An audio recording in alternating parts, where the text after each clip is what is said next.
What's up, guys? Welcome back to today's episode of The Sports Sermon. We are brought to you by Scooch, the most functional phone case on the market. Check out ScoochCase.com to get yours today and use the code SPORTS18, sports with a Z, of course, to get a 10% discount on your order.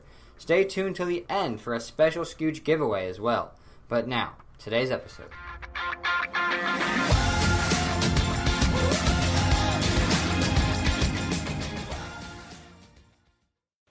So we're here today to talk about the Sacramento Kings. It is our last NBA episode for the summer. So this is going to wrap up this playlist. We've got all 30 teams in the playlist under 2018 NBA offseason recaps. I'm Jason Gandhi. I'm here today with Dan Majors and Dylan Staggy. Before we get into the Kings, I want to let you guys know where you can find the show. You can follow it on YouTube, iTunes, and Spotify.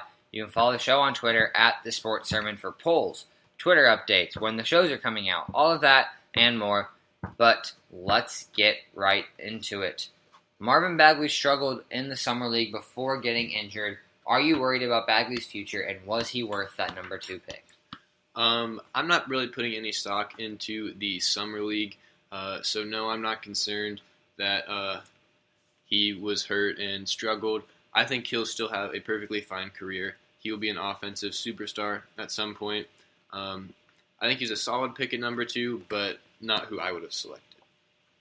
I think he was still worth the number 2 pick. I mean, he was their guy, and he's maybe the most talented player in this draft class. He obviously has the defensive issues, but on the offensive side, he's probably the best offensive player in the draft. We still got a while to go, though. I think he'll be fine. He'll come back from the injury and be perfectly fine. So I am worried. He really did not look good. Defense is going to kill him. Any big in the NBA can score on him. Obviously, it was just Summer League, but his former teammate, Wendell Carter Jr., looked so much more comfortable. A guy that I said, hey, he might be better than Bagley in the long run. I also think he's more NBA ready. Well, everyone said, no, he's not going to be better. Wendell Carter's not good. He's not good. I said, no, watch out for Wendell Carter. Bagley looked flustered and confused, and he could not get his game going.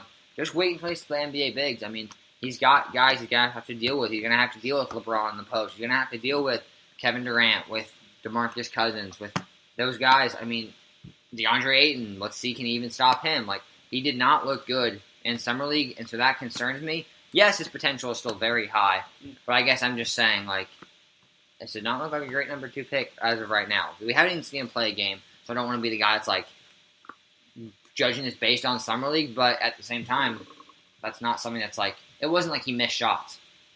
If you miss shots, like, oh, those are going to fall and you're going to be fine, but, like, he just didn't look comfortable or, like, he knew what he was doing. He looked confused more than anything else. And his defense was horrendous. His defense was so embarrassingly bad that it was sad.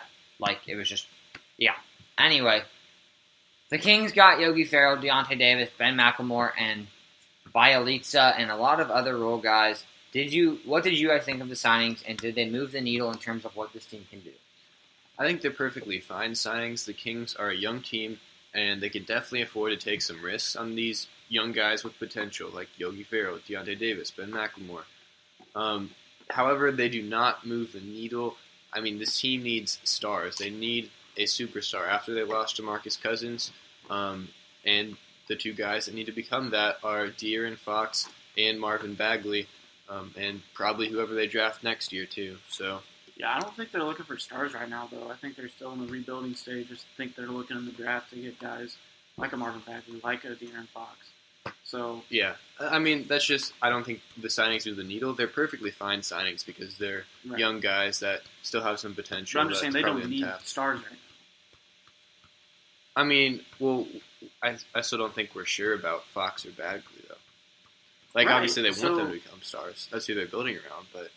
Right, so I think you look in the draft. I mean, if you go get a guy to sign in free agency, that's not going to do anything. Yeah, I'm just saying that I don't know why Kawhi would come, but like a Kawhi Leonard comes to Sacramento, I mean, he's not going to do anything with that team. Yeah, I agree with you. I'm saying that those free agency signings aren't going to move the needle for the Kings. Okay. Yogi and Davis were probably my favorite, as those 2 will make them the most competitive out of the signings. Yogi is a young guard to go behind or with Fox and fill some solid minutes. And Davis should really help as he's probably one of their better players. So, yeah, that's really all I got. Yeah, I liked him. It doesn't do much, like Dylan kind of said. McLemore will have a chance to revitalize his career where it all started. Yogi, I think, is going to be a very good backup behind De'Aaron Fox. Deontay Davis just struggled to get consistent in Memphis. He didn't look great in Summer League. He's a Michigan State guy, so I personally have a soft spot for him, but I'm not sure he can ever find a role in the NBA. They have a lot of pieces that might work out, but if not, they aren't out much. In all, I like the moves. Like Dylan said, it doesn't really do much either way, but they are good role players to see. Can these guys be part of the core? Possibly. What is your guys' expectations for the Kings? I think they finished last in the West this season. The 3 teams below them a season ago, Mavs, Grizzlies, and Suns, should all be better. I don't really see the same improvement from the Kings unless Bagley is a all-rookie first-team type player and De'Aaron Fox makes a huge improvement this year. Yeah, so I said 25 to 30 wins and one of the top picks. They didn't get much better, so I don't expect anything more. Yeah, so I said, similar to what I said with the Suns episode, just develop these guys. Start a lineup of De'Aaron Fox, Buddy Hield, Justin Jackson, Marvin Bagley, and Skal Labissiere, and just let the young guys figure it out. I want to see Fox, Hield, and Bagley show they can be a legit big 3 to build around. I don't think that's crazy to ask. Hield, I think somebody that people just forget about. He is a really good player. He can really shoot the ball well. I think Fox, Hield, and Bagley are the 3 guys I have my eyes on to see what do you have and what can the Kings build around. So if those 3 play really well, then maybe you are one piece away from being a playoff team. I mean, that's just like the Lakers. I mean, they got LeBron. Now they're a playoff team with the same. They had 3 guys that really stepped up. So that's what I want to see. Fox, Hield, Bagley, what do you guys got? Anything else on the Kings before we wrap up our last NBA episode? Nothing else for today. Nothing? All right. That is going to do it for our episode. Thank you so much for listening. Make sure you follow us at The Sports Sermon on Twitter. Also subscribe on YouTube. If you comment or subscribe, you'll be entered for a free Scooch case. So make sure you guys do that. Also use the code SPORTS18 for 15% off all of your orders on ScoochCase.com.